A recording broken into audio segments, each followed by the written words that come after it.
بسم الله الرحمن الرحيم. عيد مبارك.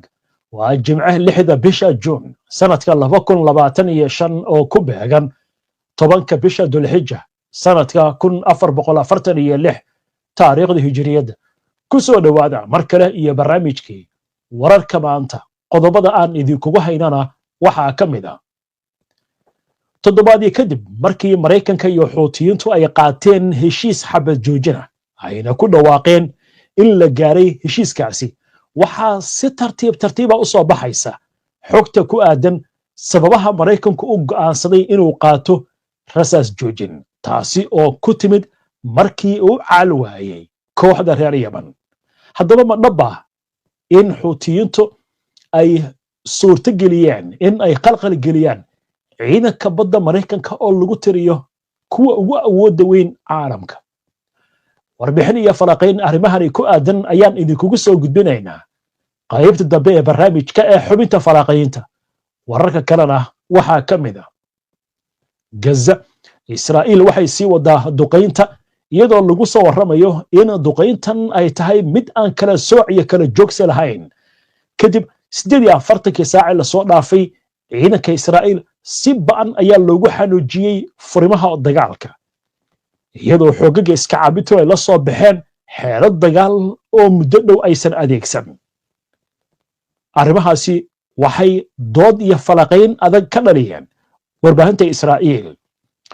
dad rayid ah ayaa ku dhintay kuna dhaawacmay duqeymo jabhadda RSF ay ka geysatay magaalada Al Ubayd ee dalka Suudaan. Donald Trump oo rajo xumo ka muujiyay natiijo laga gaaro wadahadalo nabadeed oo dhexmara Ruushka iyo Ukraine si dagaalka loo joojiyo, laakiin wuxuu bixiyay digniin ah inuu qaadayo tilaabo. maxay tahay tilaabadaasi? waynu arki doonaa. dhammaan wararkan iyo qodobo kale oo faahfaahsan iyo wixii warah ee soo kordhay intaaynu hawada ku jirno ayaan idinkugu soo gudbinaynaa. waxaynu ku bilaabaynaa maanta barnaamijka dagaalka Suudaan, halkaasi oo lagu soo waramayo in dad rayid ah dhimasho dhaawac ka soo gaaray duqayn ay geysteen falaagada RSF. ciidanka Suudaan ayaa ku eedeeyay jabhadda RSF in ay dileen 5 qof oo rayid ah, tiro kalena ay ku dhaawacmeen kadib markii diyaaradaha aan duuliyaha lahayn ay ku duqeeyeen magaalada Al Ubayd ee caasimadda gobolka Kordofaanta Koonfureed. taliska ciidamada Suudaan ayaa bayaan ay soo saareen waxay ku sheegeen in maleeshiyaadka RSF ay beegsadeen suuq weyn, aagga warshadaha iyo xarumo kale, taasi oo sababtay dhimashada 5 qof iyo dhaawaca qaar kale. ciidanka ayaa cambaareeyay dhaqankan oo ay ku tilmaameen mid dambi ah oo qayb ka ah falal isdaba joog ah oo maleeshiyada kala kacayso muwaadiniinta iyo goobaha rayidka. mas-uuliyiinta Suudaan waxay muddo dheer ku eedeynayeen RSF inay duqeymo diyaaradeed ku hayso goobaha rayidka oo ay ku jiraan warshadaha korontada iyo kaabayaasha dhaqaalaha ee magaalooyinka waqooyiga iyo bariga dalka, iyadoo wax faallaha aan laga helin ciidanka intaasi dhaafsiisan. tan iyo bartamihii bishii Abriil sanadkii 2023 ciidanka Suudaan iyo jabhadda RSF ayaa waxay ku jiraan dagaal sababay dhimashada in ka badan 20,000 qof iyo barakicinta ku dhawaad 15 milyan oo qof sida ay sheegayso qaramada midoobay iyo sidoo kale mas-uuliyiinta maxalliga ah, iyadoo la sheegayo in ay jirto dhibaato xagga bini'aadantinimada oo aad u ba'an. markan baynu qoransanno wararkii ugu dambeeyay ee dagaalka waddankaasi Ukraine iyo Ruushka. duqeymo culus ayaa la sheegayaa labada dhinac inay isweydaarsadeen saacadihii la soo dhaafay, iyadoo lagu soo waramayo in Ruushka uu xoojiyay duqeynta iyo weerarada dhanka dhulka ah. dhinaca kale madaxweynaha Mareykanka Donald Trump ayaa muujiyay rajo xumo ku aadan dagaalkan xilliga la soo afjarayo. aynu eegno wararkii ugu dambeeyay ee amuurtan warbaahinta Mareykanku ay ka faalloonayso. Donald Trump ayaa waxa uu sheegay in fursadaha heshiis nabadeed oo u dhaxeeya Ruushka iyo Ukraine ay aad u yar yihiin, isagoo ka digay inay jiri doonaan tallaabooyin adag haddii dadaalada lagu doonayo nabadda labada dal ay guul daraystaan. Trump ayaa sheegay inuu ku dhiirigeliyay madaxweynaha Ruushka Vladimir Putin in uu joojiyo dhibaatada, waa sida hadalka u dhigaya isla markaasna uu galo xabad joojin isagoo xusay in Putin uu u sheegay inuu qorsheynayo inuu ka jawaabo waxa ugu yeeray weerarkii xoogana ee Ukraine ay ka geysatay gudaha Ruushka. madaxweynaha Mareykanka waxa uu muujiyay rajadiisa ah in heshiis degdeg ah lagu soo afjari karo dagaalka. Ha yeeshee wuxuu meesha ka saaray suurtagalnimada in dagaalku istaaga waqti dhow. waxaana uu ka shanqariyay in Ukraine ay heshay kaalmo gaaraysa ilaa iyo 500 bilyan oo dollar, isagoo sidoo kale carabka ku adkeeyay in uu taageersan yahay joojinta dagaalka isla markaasina garab taagan yahay Kiev. intii uu socday kulan aqalka cad oo kula yeeshay Donald Trump, ra'iisul wasaaraha waddanka Jarmalka Friedrich Merz waxa uu sheegay in Putin ka codsaday inaanu ka jawaabin weerarkii Ukraine ay ku qaaday saldhigyada hawada ee dalkaasi Ruushka. war kale oo arrimaha la xiriira, hogaamiyaha Kuuriyada Waqooyi Kim Jong-un ayaa ballan qaaday taageero aan shuruud lahayn oo u fidinayo Ruushka dhammaan dhinacyada kala duwan oo ay ku jiraan in dagaalka Ukraine uu ka qayb qaato. waxaana markaasi uu sheegay inuu kalsooni weyn ku qabo in Moscow ay guulaysan doonto. Ruushka iyo Ukraine ayaa lagu wadaa in toddobaadkan ay sameeyaan isweydaarsi cusub oo maxaabiista ah, iyadoo labada dhinac min 500 ay isdhaafsan doonaan. waxaana tani ay daba socotaa kadib markii 1,000 maxbuus labada dhinac midkiiba ay isweydaarsadeen. waxaana la sheegayaa in tani ay qayb ka tahay dadaalada lagu doonayo in maxaabiista labada dhinac ay kala haystaan la isdhaafsado. waa hagaag, waynu arki doonaa wixii ku soo kordha dagaalka waddanka Ukraine. kordhow waxaan u gudbi doonaa wararkii ugu dambeeyay ee Gaza. warbaahinta Israa'iil oo afka qabsatay xalay ilaa iyo saaka ilaa iyo maanta, wax kale laga hadli maayo. waxaa laga hadlayaa xaaladda ka jirta marayka Gaza 48 saac la soo dhaafayna ciidanka Israa'iil qabsatay. sidoo kale waxaan idin haynaa mid ka mid ah wargeysyada ugu caansan dunida kana soo baxa waddanka Mareykanka ayaa waxa uu isweydiiyey sidee koox aan dawli ahayn isagoo ula jeeda Xuutiyiinta ay lakad iyo imtixaan ugu noqdeen ciidamada badda ee waddanka Mareykanka. warbixin cajiib ah arrintaas ku saabsan oo inoo soo socota, laakiin intaan u gudbin dhammaan macluumaadkaasi iyo wararkii ugu dambeeyay ee Gaza. dagaalka Gaza wuxuu galay 20 bilood. xaalad adag ayuu imika galay. marxalad lagu tilmaamay marxaladii dagaalka go'aamin lahayd ayaa la joogaa. 5 gaas oo ka tirsan ciidanka Israa'iil ayaa dagaalka ka qayb qaadanaya. laakiin weli Israa'iil waxay ka dagaalamaysaa meeshii ay ka dagaalamaysay bishii Oktoobar 2023 markii ay bilowday dagaalka dhanka dhulka. waa Baytalaahiya, waa Baytaxaanuun, waa Shujaaciya, waa Al-Zaytuun, waa Jabaaliya Al-Balad, waa Jabaaliya. dhankan waqooyiga intaasi. xagga koonfurtana meesha kaliya ciidanka Israa'iil ay ka sameeyeen horumarka waa dhanka xiga Masar ee Rafah. laakiin aaga Khan Yunis ayaa hadda dagaal culus oo ka socda. dabcan markaad eegtaan xagga sare waa meelahan ka sheekeynay Baytaxaanuun oo waliba Israa'iil u jirta 300 oo mitir oo kaliya, iyo Baytalaahiya iyo Jabaaliya. sidaas oo ay tahay duqeymo culus ayay Israa'iil wadaa xalay ilaa iyo saaka ilaa iyo maanta. duqeymo culus ayaa waxay ka wadaa aag badan oo kamid ah marayka Gaza, ha noqoto Jabaaliya, bartamaha marayka Gaza, dhanka koonfureed, duqeyn aan kala joogsi lahayn. Falastiiniintu waxay ku macnaynayaan duqeymahan inay ugu wacan yihiin ciidanka Israa'iil marka lagu xanuujiyo furimaha hore ee dagaalka oo iska cabinta ay qaado weerar culus in markaa ay beegsanayaan dadka rayidka ah. haddaba warbaahinta Israa'iil ayaa xalay ilaa iyo maanta ilaa iyo saaka waxay ka hadlaysaa dhacdooyinkii ugu dambeeyay ee ka dhacay marayka Gaza, gaar ahaan 2 dhacdo oo xanuun ay ku sheegayaan inay leeyihiin Israa'iiliyiinta oo ciidankooda soo gaaray. haddaba aynu eegno warbixino kala duwan warbaahinta Israa'iil aynu ka soo ururinay. warbaahinta Israa'iil ayaa dib u eegis waxay ku sameynaysaa faahfaahinta 2 dhacdo weerar oo 48 saac la soo dhaafay ka dhacay marayka Gaza, kuwaasi oo sababay geerida sarkaal ka tirsan ciidamada kaydka ah iyo dhaawaca dhowr askari xilli ay jiraan dhaleecayn ballaaran ah oo loo jeedinayo sii socoshada howlgallada militari iyo go'aamada la xiriira. sida laga soo xigtay warbaahinta Israa'iil, marka Gaza waxaa ka dhacay laba dhacdo oo isku mar ah, kuwaasi oo dhaliyay dood aad u weyn oo ku saabsan waxtarka howlgalka militari ee Israa'iil ay ka wado jiida go'doonsan. dhacdooyinka maxay yihiin? aagga Shujaaciya maxaa ka dhacay? sarkaal ka tirsan ciidamada kaydka oo lagu magacaabi jiray Elon Ferkes oo ka tirsan cutubka 6646 ayaa lagu dilay markii qof Falastiiniya uu soo qaaday weerar qarsoodi ah oo gaadma ah, kadibna rasaas uu uga qaaday ciidamada oo ballaarinayay howlgalkooda isla markaasna galay dhul aanay horay u galin. dhacdada labaad ayaa dhacday magaalada Jabaaliya ee waqooyiga Gaza xilli habeenimo ah 7 fiidnimo. arrinta la yaab kale waxay ahayd diyaarado miinooyin lagu soo xiray iyo waxyaabaha qarxa ayaa dusha sare ciidanka Israa'iil waxay kaga soo tuureen bambaanooyinkii. waxaa dhaawacmay 3 askari, 2 ka tirsan cutubka Yahaloom. dhaawacooda waxaa la sheegay inuu yahay dhaawac culus. mid kale oo ka tirsan ciidanka Shin Bet ee Sirdoonka, dhaawaciisa waxaa la sheegay inuu ahaa mid fudud.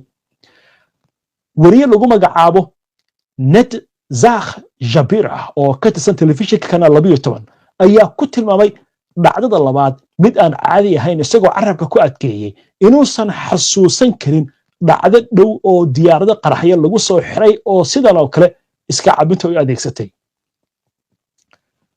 weeraryahanka ka dambeeyay weerarkaasi Shujaaciye ka dhacay ayaa baxsaday goobtiina ka tegey. ciidanku ma aysan helin walow saacado badan ay ku qaadatay inay soo helaan. awoodda Xamaas. falaqayaasha ciidanka Israa'iil ayaa falaqayaasha warbaahinta Israa'iil ayaa waxay aaminsan yihiin in dhacdooyinkani ay muujinayaan in dhaqdhaqaaqa iska cabinta Xamaas uu weli yahay mid awood leh, inkastoo khasaare weyn la soo gaarsiiyey sida hadalka loo dhigay. xogtan ay baahisay warbaahinta Israa'iil ayaa waxaa lagu sheegayaa in kooxdu weli awood ay u leedahay in gantaalla ay ku rido deegaanada ku xeeran marayka Gaza, isla markaasna ay beegsato ciidanka Israa'iil. waxay sidoo kale muujiyeen in ay adeegsan karaan tiknoolajiyad cusub sida diyaaradaha miinooyinka lagu soo xiray oo ay walxaha qarxana ciidanka ku weerarayaan. wariye Alan Ben David oo ka tirsan telefishinka Kanaal 13 ayaa faahfaahiyey nooca khatarta ee ciidanka Israa'iil kaga imaanaysa gudaha Gaza. wuxuu xusay in dagaalyahanada Falastiiniyiintu ay dadaal xooggan ugu jiraan inay ka faa'iideystaan kumanaan bambaanooyin iyo gantaallo aan weli qarxin oo laga soo tuuray cirka si ay uga samaystaan miinooyinka dhulka lagu aaso, si la mid ah Xisbullahida Lubnaan. qaraxyadan cusub ayaa la dhigayaa iyadoo lagu ridayo haamo yaryar oo dhulka lagu aasayo, kuwaasi ay ku jiraan walxa qarxa oo awoodoodu ay aad u weyn tahay. tirakoob la'aan iyo dhaleecayn dhanka siyaasadda ah. Zavika Haim Mofish oo horey u soo noqday taliyaha difaaca ciidanka cirka ee Israa'iil ayaa dhaleeceeyay in aysan jirin tirikoob cad oo muujinaya heerka horumarka howlgalka militari. wuxuu isweydiiyey inta god ee la helay, unugyada la baabi'iyey iyo inta dagaalyahan oo la dilay, isagoo carabka ku adkeeyey in ciidamada Israa'iil aysan weligood bixin tirikoob arrinkaasi ku aadan. taasi waxay adkeynaysaa buu leeyahay in la qiimeeyo heerka guusha. wariye Hai Leverman oo ah wariye ka tirsan telefishinka Kanaal 13 ayaa isaguna si kulul u dhaleeceeyay hoggaanka siyaasadda ee Israa'iil. wuxuu ku eedeeyay xukuumadda iyo dhammaan wasiiradeeda inay wadaan dagaal aan weligiis dhammaanayn, iyagoo aan qirantaas. wuxuu yidhi wasiirka maaliyadda Israa'iil Bezalel Smotrich ayaa si dhab ah u maamulaya xukuumadda, halka Netanyahu oo maxkamadda dibadda dagaalku ay raadinaysana uu ka baqayo doorasho hore in la qabto. sababtuna waxay tahay buu yidhi Smotrich ayuu u baahan yahay qiyaas la'aan heshiiska maxaabiista la xiriira. la taliyihii hore ee xafiiska ra'iisul wasaaraha Israa'iil Lian Volik David ayaa si niyad jab leh waxa uu sheegay inaysan suurtagal ahayn in la gaaro heshiis isdhaafsi maxaabiista ah, isagoo tilmaamay Xamaas inaysan aqbali doonin in ay sii dayso dhammaan maxaabiista iyadoo aan helin waxa ay dalbanayso. waxa uu ka digay in dagaalka la sii wado oo dib loogu laabto meeshii hore. Sharon Kedon oo ah wariye ka tirsan telefishinka raalli ahaada wargeyska iyo dhaco taxranood ayaa ugu baaqaya madaxda Israa'iil dagaalka in la joojiyo oo la xiro furinta dagaal ee Gaza. Wuxuu ka digay in maalin kasta oo dheeriya oo dagaalka uu sii socdo ay kordhinayso khatarta iyo nolosha maxaabiista iyo weliba askarta. waa tahay halkaas marka waxaa ka muuqata qayradhaan telefishinadii, raadiyaashii, wargeysadii, siyaasiyiintii mucaaradka ahaa, khubradii arrimaha militariga intuba waxay leeyihiin sidaa laguma jiri karo. maalin kasta oo Israa'iil dagaalka aysan ku guulaysanna hoos waxa u sii dhacaya sumcaddii ciidankii ku faani jiray 1967 inay jibiyeen carabta, 73 inay sidoo kale ay jibiyeen oo xitaa ay qabsadeen dhul ballaaran oo ay ka mid tahay buuraleyda Golan. ayaa waxaa la leeyahay waxay ka guulaysan la'yihiin wiilal yaryar oo dhuumaadaysi ku jira. waa tahay laakiin Falastiiniintu waxay leeyihiin wiilashan waa kuwa og meel ay u baxaan inaysan jirin, wax ka dambeeya male baa la leeyahay. marka aynu arki doonaa wixii arrimahaasi ku soo kordha. haatan waxaynu soo gaarnay xubintii falanqaynta oo aynu aalaba ku soo qaadanno macluumaadka iyo xogaha ay bixiyaan khubarada dhanka militariga, dhanka istiraatiijiyadda ciidanka, arrimaha diblomaasiyadda iyo siyaasadda. sidoo kale xubintan waxaynu ku lafa gurnaa macluumaadka warbaahintu ay baahiso ama ay qorto. maanta xubinteenna waxaan ku eegaynaa sidee xuutiyiintu u carqaladeeyeen lakadna ugu noqdeen ciidanka badda ee waddanka Maraykanka. waa sheeko cajiib ah. warbixintan waxaa ku jira xog xasaasi ah oo muujinaysa sababihii Donald Trump ku kalifay dagaalkii uu ku hayay xuutiga inuu joojiyo, isagoo dareemay xuutiga inaan la jebin karin. haddaba aynu eegno warbixin dheer oo uu qoray wargeyska Wall Street Journal ee ka soo baxa waddanka Maraykanka. warbixinta wargeyska ayaa waxay ku bilaabanaysaa mas-uuliyiin Maraykan ah ayaa hadda waxay falanqaynayaan dagaalkii xuutiga lala galay si ay u fahmaan sida cadow adag oo xuutiga loola jeedo ay ugu suurto gashay inuu caqabad iyo imtixaan ku noqdo ciidanka badda ugu awoodda badan caalamka sida hadalka loo dhigay, gaar ahaan markabka diyaaradaha xambaara ee USS Harry Truman. mid ka mid ah maalmihii soo maray ciidanka Maraykanka, diyaarad nooceedu uu yahay F-18 Super Hornet ayaa waxay isku dayeysay inay ku degto markabka Truman ee badda cas taagnaa, laakiin qalabkii degitaanka ayaa shaqayn waayey, taas oo keentay waa si hadalka loo dhigay in diyaaraddaas oo qiimaheedu u ahaa $67 milyan ay ka simbiriraxato dhabaha diyaaraduhu ku cararaan ee ku yaal oogada markabka baddana ay ku dhacdo diyaaraddaasi. tani waxay ahayd diyaaraddii saddexaad oo markabka ka dhacda wax ka yar 5 bilood. waxaana dhacdadan la sheegay inay dhacday dhowr saacadood kadib markii madaxweynaha Maraykanka Donald Trump uu ku dhawaaqay in heshiis rasaas joojina uu la gaaray xuutiga, taas oo si weyn uga fajicisay saraakiisha waaxda gaashaandhigga Maraykanka ee Pentagonka. wargeyskan ka soo baxa waddanka Maraykanka wuxuu leeyahay xuutiyiintu waxay noqdeen cadow si lama filaan ah u adag, iyagoo galay dagaal aad u xooggan, kuwaas oo la tilmaamay inay yihiin kuwii ugu coslaa ee ciidanka Maraykanka ee badda ay wajahaan tan iyo dagaalkii labaad ee adduunka. inkastoo kooxda reer Yaman dagaalyahanadoodu ay ka soo dagaalameen godad iyo meelo aan lahayn adeegyada aasaasiga oo ku yaal mid ka mid ah dalalka ugu saboolsan caalamka. xuutiyiintu waxay ka faa'iidaysteen tiknoolajiyadda gantaalada iyo diyaaradaha aan duuliyaha lahayn ee qiimahoodu aadka u jaban yahay oo ay ka heleen Iiraan, iyagoo bilaabay isticmaalka gantaalada lidka maraakiibta oo laga dhaxlay dowladdii hore ee waddanka Yaman oo heshay hubkaasi intii lagu jiray dagaalkii qaboobaa, kuwaasi oo la isticmaalay markii ugu horreysay, waxayna heleen xanaan cusub oo hubkooda ay u isticmaalaan. warbixintu waxay leedahay qiyaastii 30 markab ayaa ka qayb qaatay howlgallada dagaalka badda cas laga bilaabo dabayaaqadii 2023 ilaa iyo sanadkan 2025, taas oo celcelis ahaan ka dhigaysa qiyaastiiba 10% dhammaan ciidanka badda ee Mareykanka inay ka howlgaleen halkaasi. intii uu socday dagaalkaasi, Mareykanku wuxuu adeegsaday Xuutiyiinta hub qiimihiisu uu gaarayo ugu yaraan 1.5 bilyan oo dollar, sida ay sheegeen saraakiil Mareykan oo wargeyska uu soo xigtay.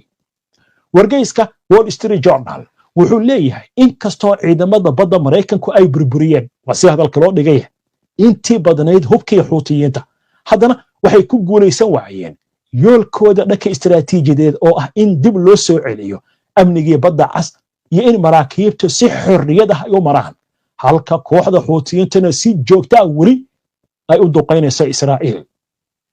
hogaamiyaasha militariga iyo Koongareeska Mareykanka ayaa waxay bilaabeen baaritaan la xiriira ololaha Yemen si casharo looga barto, iyagoo ka cabsi qaba in howlgalkan culus uu dhaawac u geysan karo diyaar garowga guud ee ciidamada Mareykanka.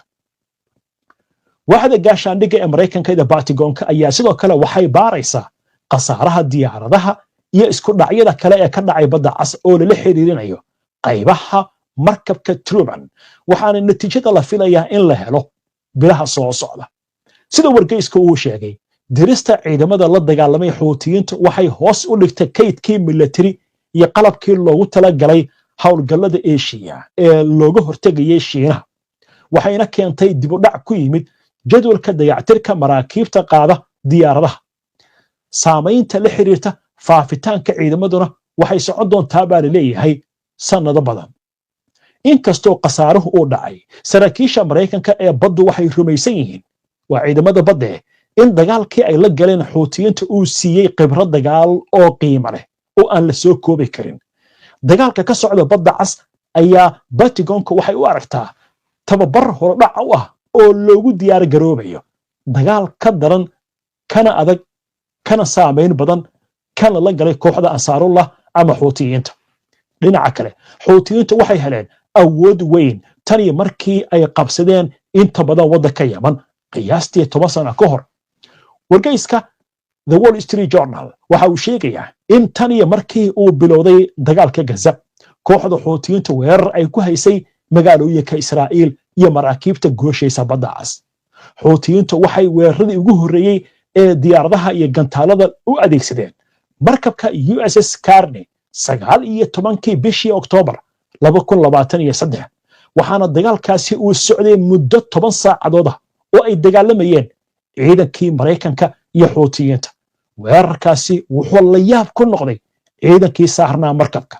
dagaalkaasi ayaa lagu tilmaamay inuu ahaa kii ugu kululaa oo markab dagaal oo Mareykanku uu leeyahay uu galo ku dhowaad qarni, iyadoo Xuutiyiintu ay rideen ama ay ku soo weerareen markabkaasi 12 diyaaradood oo ah nooca aan duuliyaha lahayn iyo 4 gantaal oo ah nooca cruise-ka oo aad u dheereeya.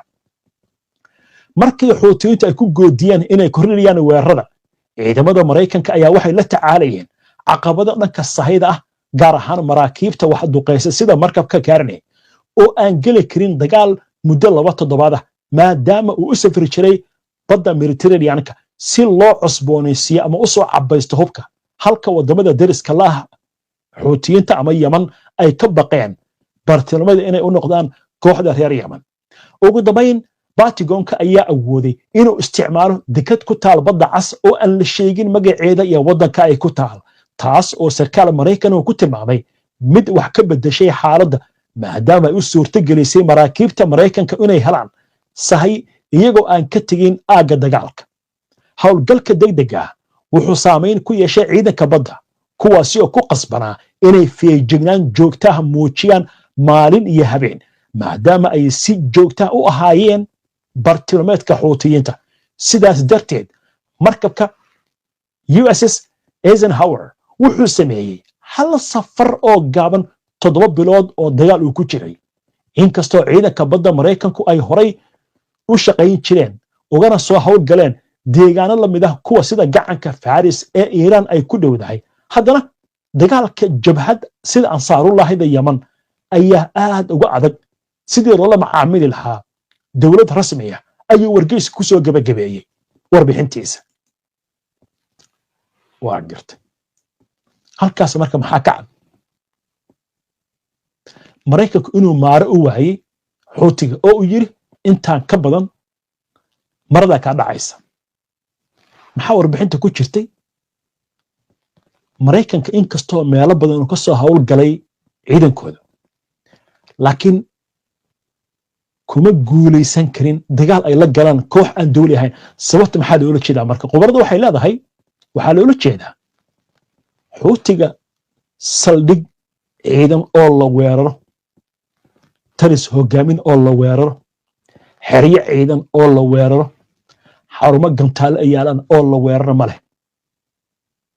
gantaalkiisu wuxuu ku haystaa buur hoosteed meeshuu kala soo baxaya gantaal ku ridaya ama god ku gelaya ama geeli soo raacanaya.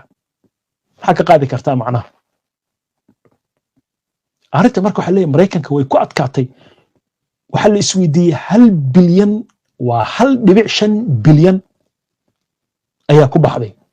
waa hubka keliya ma ahan qarashka ku baxay shidaalkii, maraakiibtii, mushaarkii ciidamada, gantaaladii la riday, hubkii qasaaray, diyaaradihii qasaaray. sababtoo ah diyaaradaha keliya ee la soo riday ee nooca loo yaqaan MQ-9 waa in ka badan 20 oo halkii ay ku fadhiday qiimaheedu $30 milyan.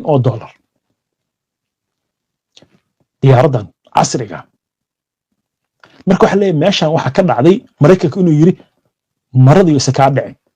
sidaas waxa leh khubarada xitaa kuwa Ameerikaanka. warbixinta wargeyskuna way ka dhadhamaysaa arrintaas. waynu arki doonaa wixii arrimahaasi ku soo kordha. inta ayaan ku soo gabagabeynayaa barnaamijkii wararka maanta. waana ku mahadsantihiin daawashada barnaamijka. si aad ula socoto wararkan iyo barnaamijyada iyo macluumaadka aynu soo gudbino haddii aad ka cusub tahay baraheena bulshada amaba horay aadan ugu xirnayn hadda ku soo biir. waana mahadsantihiin mar kale.